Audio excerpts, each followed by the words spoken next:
What do you call a factory that makes okay products? I don't know. A satisfactory. Welcome to this podcast.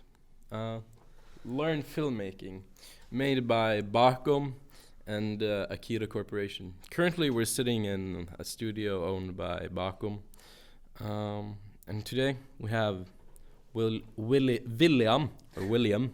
Myrmellom with us, and I'm your host, Erlend Svensson, or Erlend Svensson. Now, today's theme will be writing, and here we have a great writer.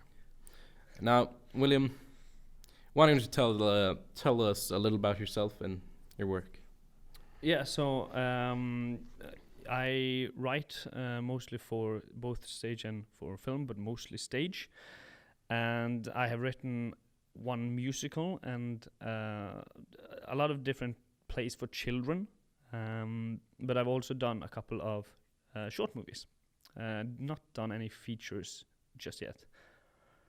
But yeah, I started out with acting though, but then it gradually changed as I got more and more used to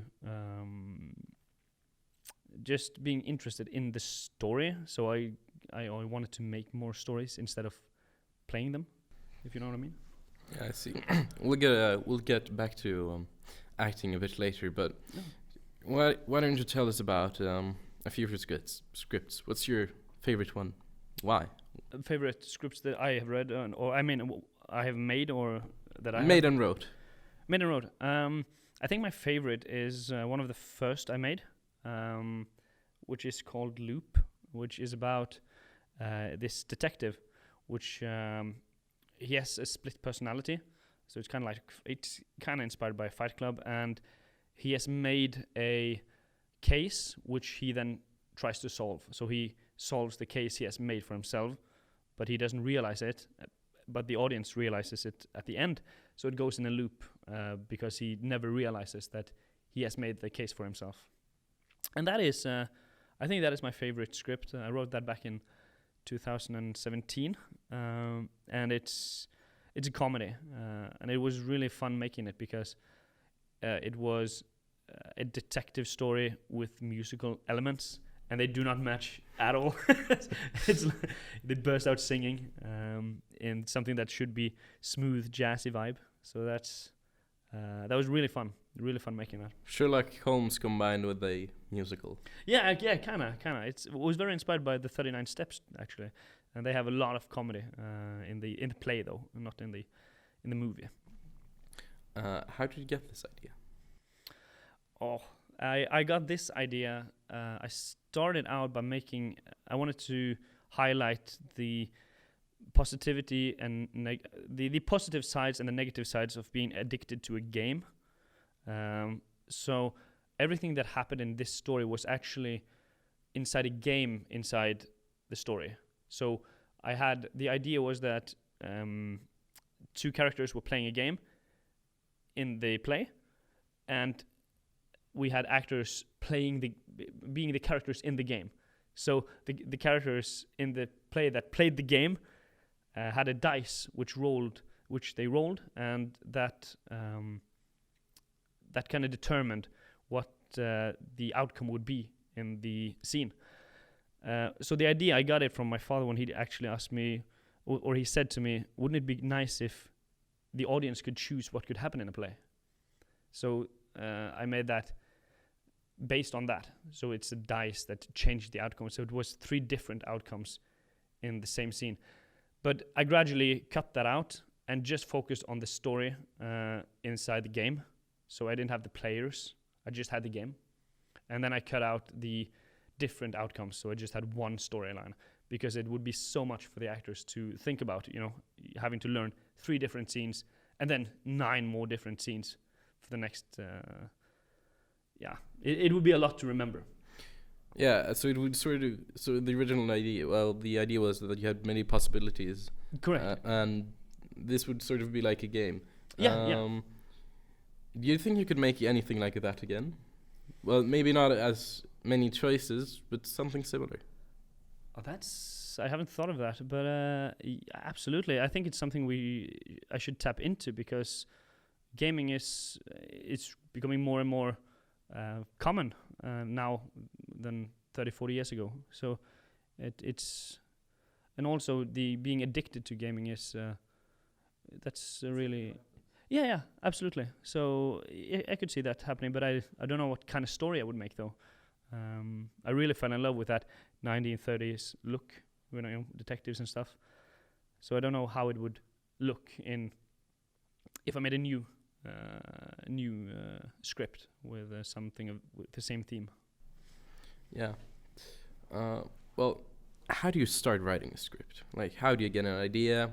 What are your steps? Do you have any steps in designing in designing and making a script? It's really funny because it can happen. Anything can give inspiration. For example, this a random plant you see outside. Yeah. Just like definitely. If something is funny, then just write something about that and keep it as how you think it is funny. If it's funny to you, then it's probably funny to a lot of other people's, or hopefully just one other. But I get ideas from just things happening around me and just observing them. I wrote a small or a pilot for a sci-fi series, but I got the inspiration just by listening to a piano-themed piano sound my brother made. So anything can give inspiration, and I usually just write things I kind of would have expected the characters to react. I like to create the characters first, so I have a character, and then how would the character react, and how would he not react? So, if that's... So to you, character development and the character itself is the most important part? Absolutely. If I have a good character, you can just throw him out at anything, and just as long as there is an obstacle for the character to meet. I mean, if you have a compelling character and an obstacle for the character, you basically have a story. You can have a lot of different elements as well, but you need to have something for the audience that they. It could be a character that you dislike or really love, but it should be something that is easy to create something more. I don't know how to explain it though, but it's if you have the character meeting an obstacle, it's you don't have to necessarily know which way the story will go, because the character, I don't know, it will just unfold itself, because you know the character and you know how the character would react. So you don't need to know how the story should end. You could just come up with it as you go, kind of. Yeah. What is your favorite character? Shortly, what is your favorite character? That I've written or that I've seen in that you've seen in the movie. Oh, favorite. Oh, I really. Three best. With the what? Just name three best. Three best. I really think the villain in Star Wars is pretty well. Emperor Palpatine. Yeah, I think he's well made, and I think it's a cool plot that he has. I like that he is so kind of manipulating everything, pulling the strings and stuff like that. So I like that character, and that's an interesting question. I also like the Joker from the Joker movies. I kind of like Joaquin Phoenix take on the character, and how you actually sympathize for someone that is basically evil in the comics. So that's an interesting character. And they basically do kind of that thing, though, that they make you feel sympathy for the character, and then the obstacles you kind of feel the obstacles he is that he has to that he is being challenged on. So you It makes him human and similar to ourselves. People have issues, and it feels like that. Yeah, absolutely. And I don't know that maybe one of the characters from Prisoners, the character Hugh Jackman plays, is really an interesting character, and it kind of highlights how far you would go for your children, and I think it's authentic in a way, even though it's pretty brutal and savage, but it's I think it's kind of authentic, that some parent could actually go that far. But back to writing. If a story feels sort of stacked and it's not that good, do you think rewriting and creating new ideas will be the new script? If it makes the new script entirely different from the old one? It could, definitely, and it could be. I mean, the first the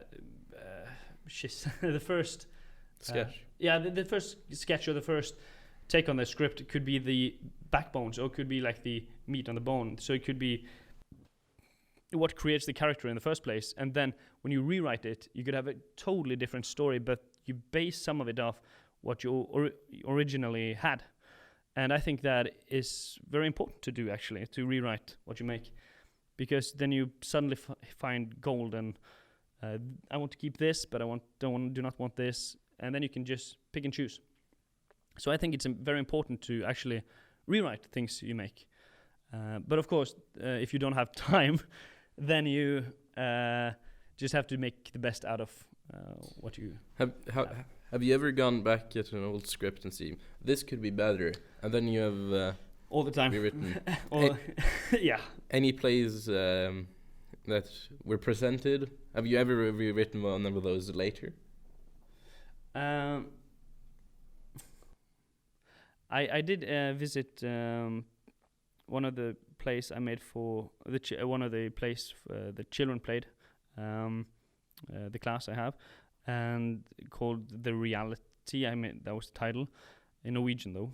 And there are some things I would definitely change, but I'm kind of satisfied with how the ending went there. So even though I want to change it, I kind of feel like I should just keep it for what it is. And I tried to do that actually on loop and make a naturalistic kind of detective story, but it just didn't feel right for the characters, because they were so absurd, they were so wacky, and we didn't focus on the naturalism. We focused on making a comedy musical that made you disconnect from your everyday life and just enjoy yourself at the theater. And when I started to making it naturalistically, it just kind of fell flat in a way, and the characters died. They weren't that interesting to watch anymore. So I think even though I probably want to change scripts I've made in the past, it's kind of nice to just let it stay the way it is, because that is part of the charm that they had. But I feel that way whenever I make something, for just like, I should probably change that a little. But it's hard to decide whether you should actually do it or not. Yeah. Yeah, I agree. Sometimes things can become better, but should you change it? Well, if it ain't broken, don't fix it. Do you feel like that's I mean, minor things I do actually fix, but the major plot lines I rarely change. But if something is not so obvious in a scene, say there is a love scene and it's not clear that it is a love scene, then I probably fix that a little, just so it makes it clearer for the audience. But I don't change, the plot line that he doesn't fall in love with the character if he was falling in love with some character. I don't change that. I just change how the dialogue is written and stuff like that. But I keep the plot line. Yeah. Well, a story can be many different things. A story can be something about you. It can be about friends. It can be about family. It can even be about a table. But what is the most absurd story or script you've ever written? Like, what was it? Oh, that's okay. I had this. It was just a scene, though. It wasn't. We didn't make a play out of it, but we made a scene called the interrogation. Me and a friend of mine, a brilliant writer, by the way, and it was about a bunch of cops interrogating two people. Something was stolen from a store, and these two people, they are affected. One of them is affected by he has smoked weed before he came there, and the other one has basically taken speed before he came there. So they're both under the influence of some sort of drug. Yeah, so it's absurd in it. It's absurd from the start. But they have a lie detector, right? And the drugs, we didn't research it that much though, but we expected or thought that weed would slow down the heartbeat and speed would increase the heartbeat.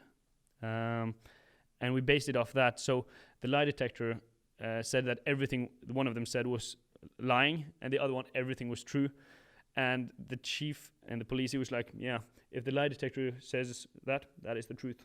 So we just, it was absurd comedy though.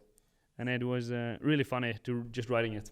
So they had no idea what they were, what they actually did. Yeah, and then the twist is that the police chief was the criminal. So oh, everything is just nothing. It's a bunch of plot twists. Yeah, it's not it's just a bunch of jokes and what we how far we could take a joke and just but that was probably one of the most absurd things I've written because it doesn't make sense at all.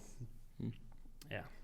Well, taking things a bit far. Well, what's the thing you wished you had taken further? Oh, that's that's a good question. That's a really good question. Something I wish I'd taken further.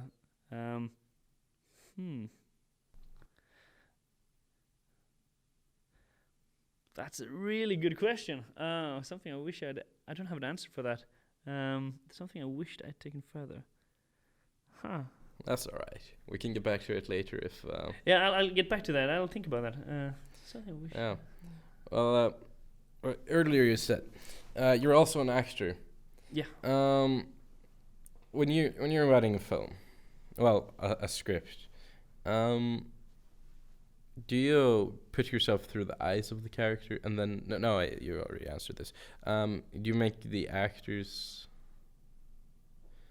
Do you try to make the actors different in possible ways from? Do you try to include things or do you not? I often base characters off people I know and change them a bit. If that's what you're referring to, it like. That's a better thing. You can talk about that. Oh, how I make the characters? Or? Yeah, how you make the characters. Yeah. Okay. Yeah. Well. I base them most of the time off people, and then sometimes we all have dreams and nightmares and stuff like that. If I have a vivid nightmare or a vivid dream, I would actually base a character off that. I actually did that for a D&D session I had, where I had a nightmare where someone I knew was like capturing people with like metal garn or something, and then tighten it so that the people in it died. So I made that into a horrifying creature that did that in the D&D story. But it often helps to pick someone that I know and then just exaggerate something about them.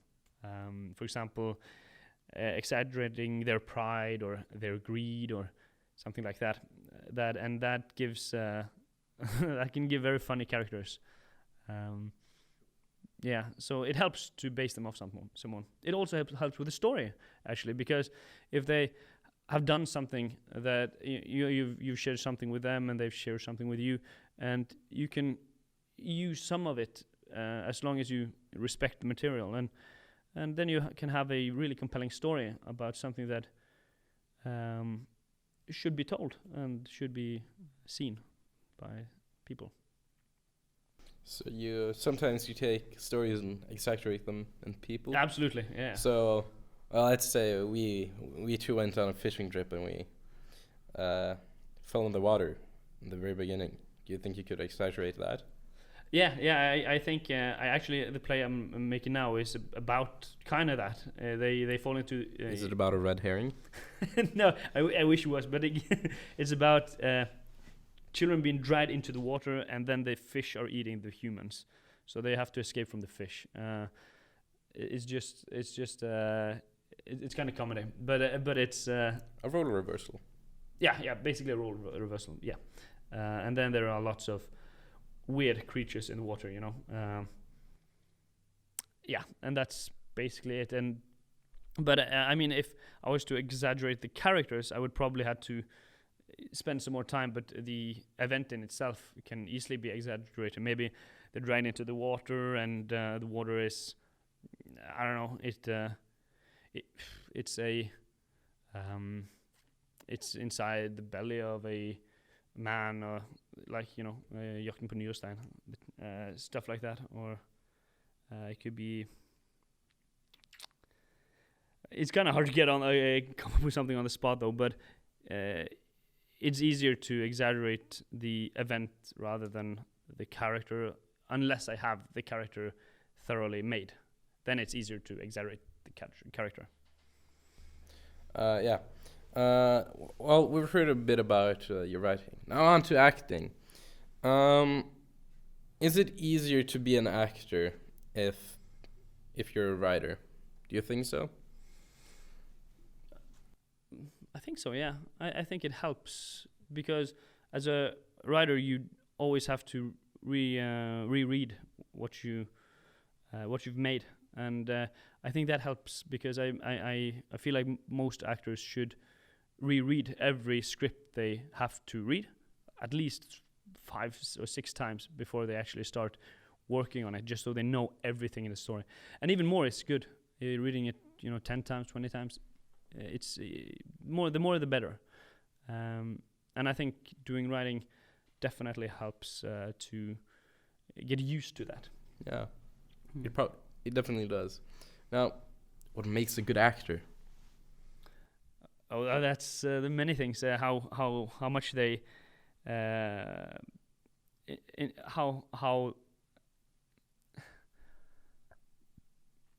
much into character they are. If you can't tell who the person is anymore because he's so much into character, that's one factor. It could be how much emotional availability you can show to the camera. I mean, how much you're capable of showing, how far you're willing to take things, because a lot of scenes expect a lot from the actor, and being physical I think that can help as well. Doing stunts and stuff like that is, I think that's a nice perk for a actor to have, to be able to do stunts and fighting choreography and stuff like that. Who do you think is a good actor? Well, you can name a few or just one. I really like Jake Gyllenhaal and Joaquin Phoenix. I think they're brilliant actors. But there are many. Anthony Hopkins, brilliant. Bryan Cranston. There are lots of brilliant actors out there. Yeah. In your opinion, what makes a good movie? Like, why is it a good movie? What makes a good movie? I mean, for me personally, I like if the story is so compelling that it moves me to tears, or it makes me so invested in the story that it doesn't have to be, but it definitely is a positive thing if the movie can do that. But also, like, when I watched Lord of the Rings for the first time, I was so the environment and everything. I was just so pulled into it, and it was like I was living in that world just for those 3 hours, and I feel like that is something both theater and movies can do. They can drag you out of your everyday life just to experience something beautiful and something that moves you to tears or makes you root for the character, or you're just in awe of what is made. Good movies certainly are great. That is no doubt. But what is your favorite movie? Or movies? It might be Lord of the Rings, actually. I really like those movies. I think they're really, really good. Probably the Lord of the Rings. Yeah. Final question for this episode. What advice would you give to someone starting with script writing, filming, something like that? I mean, it helps to read about what you are going to make. If you're going to make like a musical, you should read how to write a musical instead of heading off right away. And you should definitely do research as well. If you have a story that is set in England in 1915, then you should research how was life back then, and so you should learn about the setting. Yeah, definitely. You should always research, and in the research you can always you can find things that change your story. So research is definitely important. Doing research, and also being open-minded to different ways the story can go. Like, it doesn't have to go this way. It can go that way or that way. So write always keep writing. Just write stuff, but do research and try to put yourself in the shoes of the characters you want to create. That could definitely help creating a story. Yeah. It's been great having you. Unfortunately, our time is up. Yeah. And thank you for being here, William. Thank you. Thank you to BAKOM and Akida for making this podcast possible to produce. And this was the first episode. This will be the first of many.